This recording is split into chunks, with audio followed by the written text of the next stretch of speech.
Hello everyone, last classes में हम पढ़ रहे थे thermal property of super conductor. उसके अंदर अपन ने क्या पढ़ लिया था? एंट्रोपी पढ़ ली थी, स्पेसिफिक हीट पढ़ ली थी, हीट कैपेसिटी पढ़ ली थी। आज हम पढ़ेंगे एकॉस्टिक अटेन्यूएशन। मतलब अपनी जो नेक्स्ट प्रॉपर्टी है, जो फोर्थ प्रॉपर्टी, वो क्या है? Acoustic attenuation.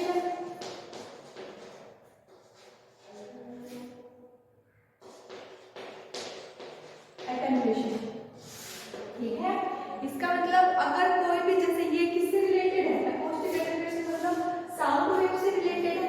इसका मतलब अगर अपन कोई भी साउंड वेव ले और उसको क्या करेंगे, कोई भी सुपर कंडक्टर में से पास आउट कराएंगे तो क्या होगा? तो वो जो सुपर कंडक्टर के जो मटेरियल है या उसके अंदर एटम प्रेजेंट होंगे, एटम है तो उसके अंदर आयंस होंगे और वो आयन क्या हो जाएंगे? सेपरेट हो जाएंगे, मतलब डिस्प्लेस हो जाएंगे। एक तरफ एक नेचर के आयन आ जाएंगे और दूसरी तरफ दूसरी नेचर के आयन आ जाएंगे। मतलब आयन का क्या हो जाएगा? डिस्प्लेसमेंट। क्या होगा? जब कोई भी सुपर कंडक्टर है उसमें से अपन क्या करवा रहे हैं? साउंड वेव को पास करवा रहे हैं। तो ये क्या होगा? इसके अंदर से जो आयन है, आयन का क्या होगा? सेपरेशन होगा। आयन क्या हो जाएंगे? सेपरेशन। ठीक है, मतलब डिस्प्लेस हो जाएंगे। आयन क्या हो जाएंगे? सेपरेशन है, जिसको बोल सकते हैं डिस्प्लेस हो जाएंगे। ठीक है, जैसे कोई भी क्या होगा? डिस्प्लेस होकर, जैसे अपन कोई भी इलेक्ट्रोमैग्नेटिक वेव को किसी भी कंडक्टर में से पास आउट कराते हैं तो उसमें क्या होता है? जो पॉजिटिव और नेगेटिव आयंस हैं, चार्ज है, वो क्या हो जाते हैं? अलग हो जाते हैं। वैसे ही सुपर कंडक्टर में से साउंड वेव को पास करवाएंगे तो क्या होंगे? आयन सेपरेशन हो जाएंगे या फिर डिस्प्लेस हो जाएंगे। तो जैसे उसके अंदर इलेक्ट्रिक फील्ड क्रिएट होता है, वैसे ही इसके अंदर भी एक टाइप से क्या होगा? फील्ड क्रिएट होगा। ठीक है, फील्ड क्रिएट होगा तो मतलब इसमें से जो ये साउंड वेव निकलेगी, यहाँ से साउंड वेव जाएगी तो वो क्या करेगी? उनके एम्पलीट्यूड का क्या होगा? लॉस होगा। तो ये जो अपने को यहाँ पे जो साउंड वेव मिलेगी उसका एम्पलीट्यूड क्या होगा? रिड्यूस होगा। तो रिड्यूस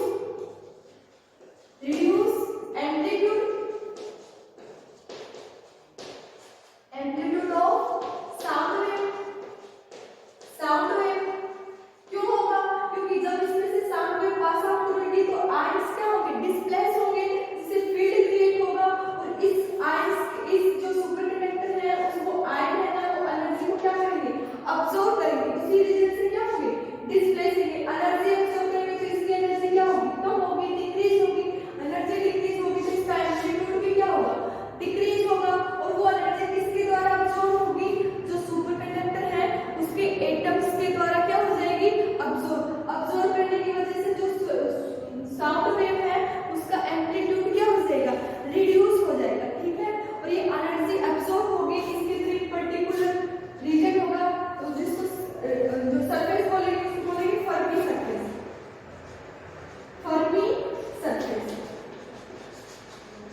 जो ये साउंड वेव की जो एनर्जी है, जो फर्मी सरफेस के अराउंड ही जो एटम है वो क्या करेंगे? अब्सॉर्ब करेंगे और उसके जो आयंस हैं वो क्या हो जाएंगे?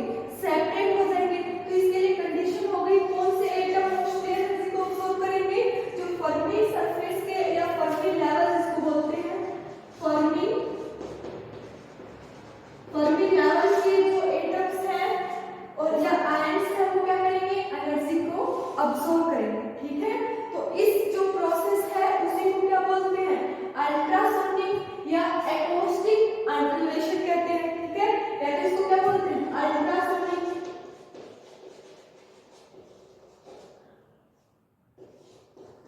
अल्ट्रासोनिक या बोलते हैं एकॉस्टिक अटेन्यूएशन।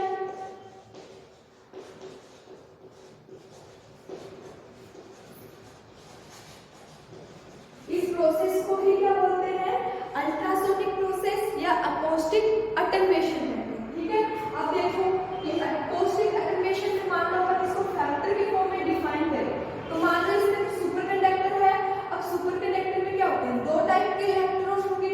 एक तो होगी सुपर कंडक्टिंग इलेक्ट्रॉन और एक होते हैं नॉर्मल इलेक्ट्रॉन। मतलब Nn सुपर कंडक्टिंग इलेक्ट्रॉन और Ns नॉर्मल इलेक्ट्रॉन। ठीक है, तो इससे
अकोस्टिक अटेन्यूएशन।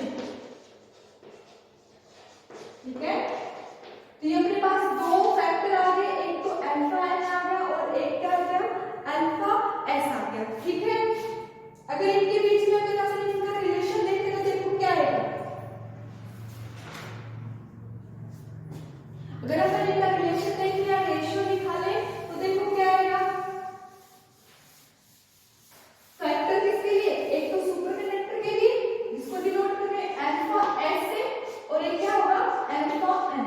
इसका रेशियो, अगर इनका रेशियो निकालते हैं तो आता है 2/1 plus EXP minus del upon KBD। ठीक है, ये क्या आएगा, इसके अंदर रिलेशन आएगा। ठीक है, अगर हम इसके बीच में ग्राफ ड्रॉ करें तो देखो किस टाइप से आएगा, इस टाइप से ग्राफ आएगा। अगर अपन टेम्परेचर, ये मान लो कितना है, क्रिटिकल टेम्परेचर है T = Tc, टेम्परेचर और alpha S upon alpha N के बीच ग्राफ ड्रॉ करें तो इस टाइप से कुछ ग्राफ आएगा। अपन इसको प्रूफ भी कर सकते हैं, क्या है 0 केल्विन T = Tc। तो कंडीशन अलग अलग लगा लेंगे। सबसे पहले अपन देखेंगे, अगर टेम्परेचर को क्या कर दे, 0 केल्विन टेम्परेचर कर दे तो देखो क्या आता है। अगर केस फर्स्ट क्या है, जब T = क्या हो 0 केल्विन, अगर T = 0 केल्विन हो तो पुट करो क्या आएगा, alpha S upon alpha N की वैल्यू क्या आएगी, ये तो ऊपर तो आ जाएगा 2/1 प्लस एक्सपोनेंशियल, और ये क्या आएगा माइनस, इधर रखोगे 0 तो ये क्या हो जाएगा इनफाइनाइट। ठीक है, इनफाइनाइट होगा तो एक्सपोनेंशियल माइनस इनफाइनाइट ही होता है। ठीक है, तो 2/- इनफाइनाइट का अगर डिवाइड करते हैं तो क्या आता है 0, अगर कोई भी फैक्टर में इनफाइनाइट से डिवाइड करते हैं तो क्या आता है 0। तो alpha S upon alpha N equal to क्या आ गया 0, और अपन को ग्राफ से दिख भी रहा है 0 केल्विन टेम्परेचर पे क्या आएगा, alpha S upon alpha N की वैल्यू क्या आएगी 0। ठीक है, अब जैसे जैसे टेम्परेचर इंक्रीज करोगे तो ये फैक्टर क्या होगा, नीचे वाला बढ़ेगा तो एक्सपोनेंशियल ये कम होगा, तो ये एक्सपोनेंशियल फॉर्म कम होगी, ये कम होगा, डिनोमिनेटर कम होगा तो नोमिनेटर की वैल्यू क्या होगी, इसकी value alpha S upon alpha N की वैल्यू क्या होगी, इंक्रीज होगी। और ग्राफ में दिख भी रहा है जैसे जैसे टेम्परेचर बढ़ा रहे हैं उसकी वैल्यू क्या होती जा रही है, बढ़ती जा रही है। अब अपन सेकंड केस देखते हैं, जब क्या हो, जब टेम्परेचर क्या हो T = क्या हो जाए Tc, क्रिटिकल टेम्परेचर के बराबर अगर टेम्परेचर हो जाए तो उस कंडीशन में क्या आना चाहिए, देखो देखते हैं सब।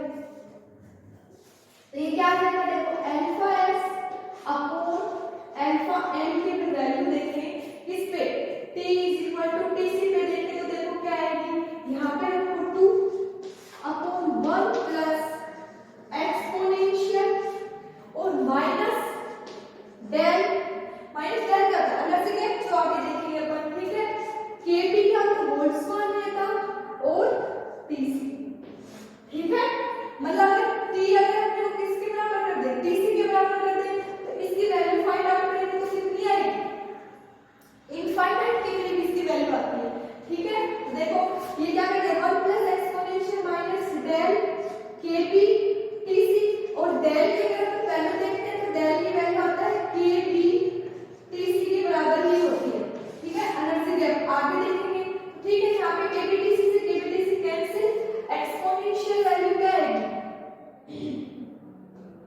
और नॉर्मल स्टेट में इसकी वैल्यू पता ही क्या होती है, 0 होगी, क्योंकि उसके अंदर कोई भी super conducting material sorry electron नहीं होगी। ठीक है, आज के लिए इतना ही। नेक्स्ट क्लास में अपन देखेंगे कि जो एनर्जी डेथ है, जहाँ पे ये डेड लिया है वो क्या होता है।